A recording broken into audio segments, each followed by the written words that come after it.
Welcome to this orientation on antitrust and the real estate profession.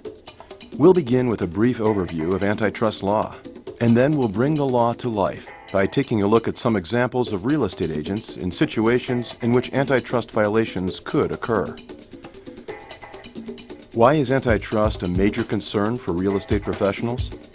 Real estate brokers vigorously compete to secure an inventory of listings to offer for sale. But brokers also regularly cooperate with one another to sell those listed properties. This dual tradition of competition and cooperation presents frequent opportunities for antitrust misconduct, as we will see. The foundation for federal antitrust law is the Sherman Antitrust Act. The Sherman Act establishes two basic elements of an antitrust violation: an agreement, understanding, or conspiracy among competitors that unreasonably restrains competition.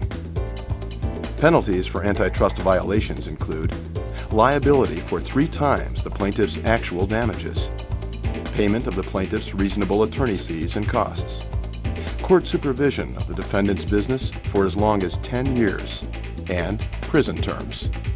As a real estate professional, it's important for you to be aware of how your words and actions can inadvertently move you into dangerous antitrust territory.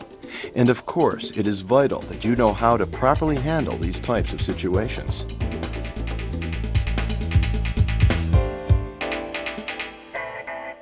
Let's take a look at Phil and Kelly, 2 agents who work for the same firm. Kelly is an experienced, very successful agent.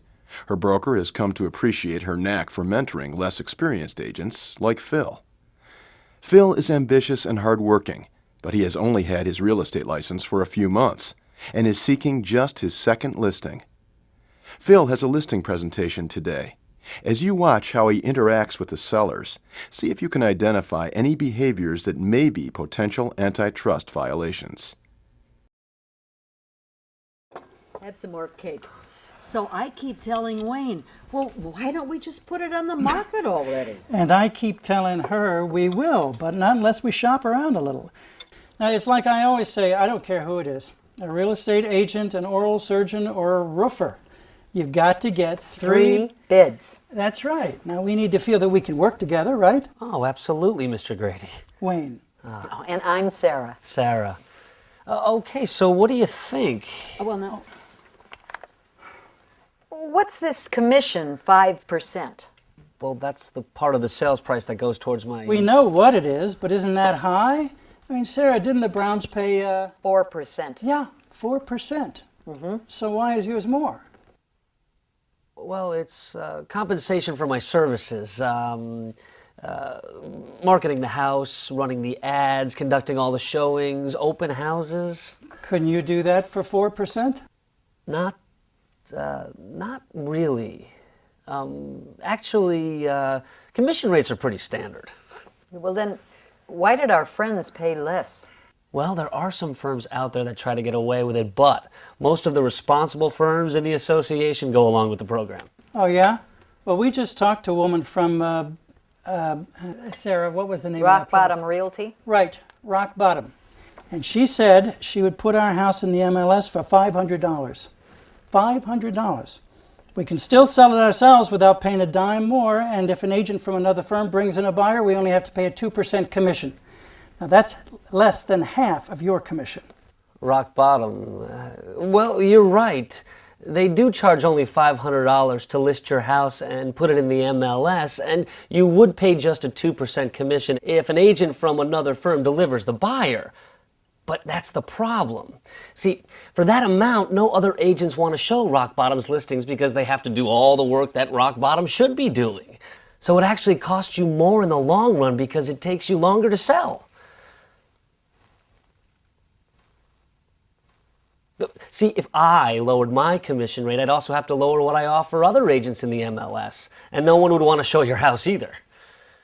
So really, it's in your best interest for us to charge the standard commission. See? You follow?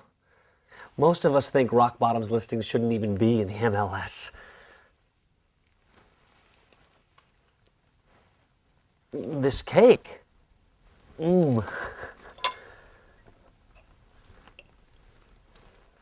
If you were in Phil's position, being questioned about your commission rate, would you have handled the situation differently?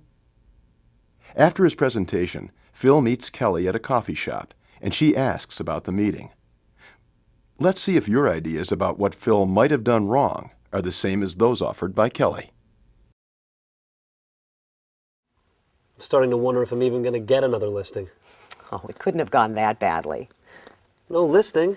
Well, you said they were still shopping around. They didn't want to pay our commission, bottom line. And that was even after I told them it was the same thing everybody else charges. You didn't say that. Why?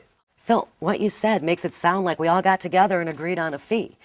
That's what antitrust lawyers call price fixing. You don't remember that from orientation? Do you remember that you can go to jail for price fixing? Come on, Kelly. No, really. I know you didn't mean that, but just the same, that kind of talk could get you in a lot of trouble. It gives the impression that all the firms around here agree on the fees they charge. If the jury gets that impression, it doesn't matter what you meant. We're all guilty. You make it sound like I'm headed for a guest spot on America's Most Wanted. Come on, it was just a little remark, that's all. I know it was just a remark. I really wanted to get that listing. Besides, as far as I know, our commission is the same as most other firms in town. But it doesn't matter if most firms charge the same if they haven't agreed to do it. But you made it sound like that's exactly what's happening, which is price fixing. You shouldn't use words that even imply we've colluded with other firms. Aren't you overreacting? Well, It just bothered me that they were so impressed that Rock Bottom Realty could charge $500 just to stick the house in the MLS and not do anything else. I just wanted them to know that no one would show their house if they listed with Rock Bottom. great, Phil. Now you're 2 for 2. What? Oh, I know. I'm guilty of bad-mouthing another firm, right? Try boycotting another firm. You know, I don't want to kick you when you're down, but what you said makes it sound like all the other firms in town are working together to drive Rock Bottom out of business. You need to know what you can say and what you can't. It's not what I meant. I know that, but the sellers don't, and what you implied could cause real problems. Even with, say, advertising, for example. We can do whatever we want, right? Run our ads in any paper, pull them if we think that the rates are too high or the print is too small, but do that together with other firms, and it's a group boycott, an illegal boycott. Boycotts, along with price fixing, are the most common antitrust allegations that people in our business face. I should have talked to you before I went. If someone questions you about your commission, you come back with a clear description of all the services you provide. Tell them why you're worth it. Stress our company's track record. Focus on making the sale quickly at the listed price. Show them how your marketing is going to accomplish their goals.